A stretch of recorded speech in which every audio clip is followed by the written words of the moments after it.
Sky ফোর্সের trailer চলে এসছে এবং ট্রেলারে অনেকটাই কিন্তু স্টোরি ব্যাপার দেখিয়ে দিচ্ছে, যেখানে দেখা যাচ্ছে যে 1965 এ পাকিস্তান প্রথমে আমাদের উপর এয়ার স্ট্রাইক করে। আমাদের এখানে প্রচুর সোলজার আহত হয় এবং নিহত হয় এবং তার জন্য উই রিটালিয়েটেড এবং উই স্ট্রাইক ব্যাক। এবং এই যে কমব্যাটটা হয়, সেই কমব্যাটটায় আমাদের যে বীর রয়েছে, বীরের যে চরিত্র রয়েছে, সে মিসিং চলে যায়। তার প্লেন ওখানে ক্র্যাশ করে যায় এবং তারপর অক্ষয় কুমার তার পরিবারের সাথে দেখা করতে যায় এবং তারপর সে ডিসাইড করে যে সে ইনভেস্টিগেট করবে এবং জানার চেষ্টা করবে যে বীরের ক্যারেক্টারটার সাথে কি হয়েছিল।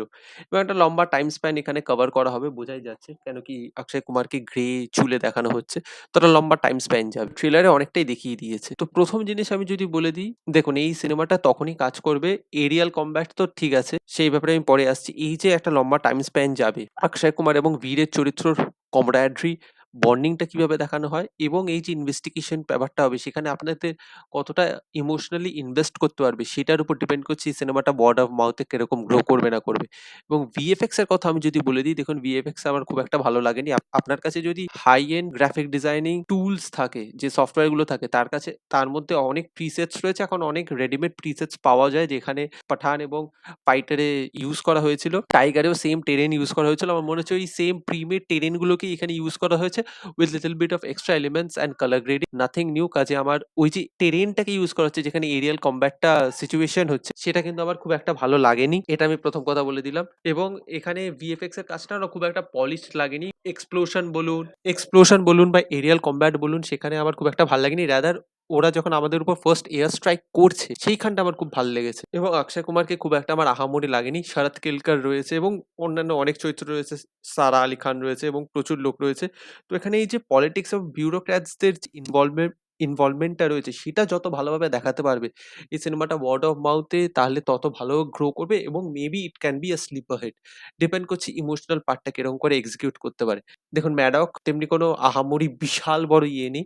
ওরা স্ত্রী দিয়ে একটা বিশাল বড় হিট পেয়েছে এবং একটা ভালো ফ্র্যাঞ্চাইজ ওদের হাতে এসছে। তো দেখা যাক ওরা কিরকম করে। ভিএফএক্স এর পার্টটা আমি আগেই ছেড়ে দিচ্ছি। আমার তেমনি কোনো আশা নেই। এবার রাইটিং এর পার্টটা কত ভালোভাবে এক্সিকিউট করতে পারে, তার উপর নির্ভর করছে সিনেমাটা ওয়ার্ড অফ মাউথ এ গ্রো করবে কি করবে না। বড় ওপেনিং এই সিনেমা কোনদিন পাবে না। ওয়ার্ড অফ মাউথ এ গ্রো করতে পারে।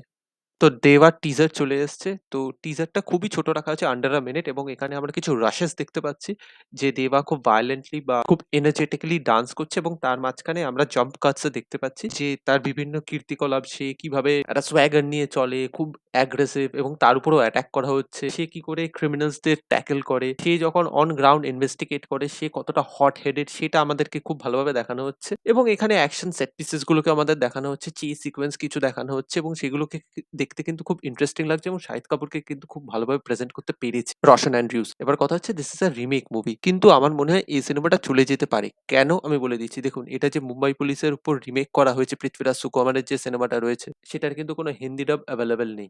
অনেকে দেখে নিয়েছে কিন্তু অ্যাকচুয়াল অরিজিনাল ল্যাঙ্গুয়েজ। কিন্তু কথা হচ্ছে যারা হিন্দি ডাব মুভি দেখে তার ভিতর হয়তো 30% লোকজন দেখেছে। কেন কি সাবটাইটেলের সাথে বা অ্যাকচুয়াল ল্যাঙ্গুয়েজের সাথে উইদাউট সাবটাইটেল, উইথ সাবটাইটেল যাই বলুন, হিন্দি ডাব ছাড়া অনেকেই দেখবে না। আমি নিজেও অনেক কষ্টে দেখবো। তো আমার মনে হয় যেহেতু এটার কোনো ডাব ভার্সন আপাতত অ্যাভেলেবেল নেই এবং আমার মনে হয় না উইদিন নেক্সট 20 ডেজ এটা এটা চলেও আসবে, কাজে এই সিনেমাটা কিন্তু চলে যেতে পারে। শাহিদ কাপুর কবির সিং চলার পর, which was a remake movie, ওটা চলার পর ও জার্সিও করলো যেটা রিমেক মুভি। ওর মাথায় রয়েছে রিমেক একবার চলেছে আমি বারবার চার্ন আউট করবো। এইটা কিন্তু ব্যাটে বলে হয়ে যেতে পারে, কারণ এটার কোনো ডাব ভার্সন নেই প্রথমত, এবং এখানে এক্সিকিউশনটা আমার খুব ভালো লেগেছে, খুব স্লিক রাখা হয়েছে, ইয়েট খুব রাগেড। তো Shahid Kapoor needs this movie to work, তাহলে ও সিমেন্ট করতে পারবে নিজের ইয়েটা। এবং শাহিদ কাপুরকে আমরা অ্যাকশন অবতারে অনেকদিন পর দেখছি। আমার মনে হয় লাস্ট বোধহয় আর রাজকুমারের ছিল, তারপরও খুব একটা বেশি অ্যাকশন করেনি। তো he is coming back to the action genre. দেখা যাক ও কিভাবে অ্যাকশনটা পুল অফ করতে পারে। আশা রয়েছে এই সিনেমাটা চলতে পারে, দেখা যাক কি হয় না হয়। তো ট্রেলার আসছে খুব শিগগিরই। তো ট্রেলারের পর আরো ভালোভাবে বোঝা যাবে।